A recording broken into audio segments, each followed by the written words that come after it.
Sì, è un evento storico, per la prima volta che questo evento, il torneo delle regioni, un torneo importante in ambito dilettantistico, viene organizzato in Sicilia a dimostrazione di una straordinaria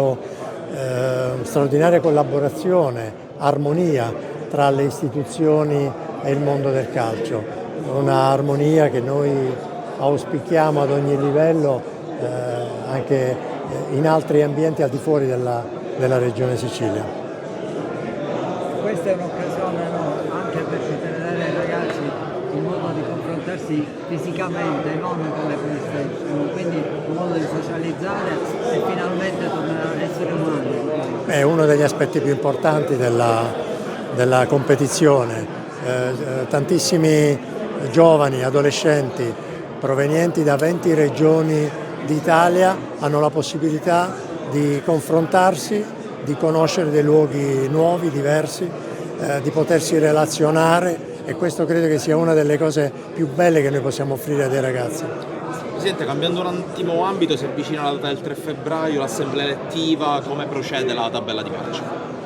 C'è un programma, c'è una piattaforma, continuiamo a lavorare come abbiamo sempre fatto, confronti continui con tutte le componenti, perché non è un problema di una candidatura, il problema è trovare le condizioni di equilibrio di un lavoro che possono portare dei vantaggi a tutto il mondo del calcio. Senti, facendo un bilancio tuo finale, come lo giudichi alla fine? Secondo noi è stato positivo? Io lo ritengo positivo sia sotto il profilo dei risultati sportivi, abbiamo centrato dei risultati storici, la prima volta l'Under 17 ha vinto il campionato europeo, abbiamo vinto il premio Burlaz per la prima volta nella storia, l'Under 19 ha vinto il campionato europeo, l'Under 20 secondo al campionato del mondo, abbiamo vice campione del mondo in beach, abbiamo fatto dei risultati importanti. Certo, potevamo fare meglio con una qualificazione ai mondiali che sapete come ci è sfuggita proprio qui a Palermo, sapete come potevamo fare meglio al campionato europeo, però la nazionale si sta riprendendo, abbiamo credo un allenatore importante. Sotto altri aspetti di politica sportiva credo che i risultati sono sotto gli occhi di tutti, soltanto chi vuole creare strumentalizzazioni può andare oltre, ma credo che i risultati sono piuttosto evidenti. Senti, la scelta di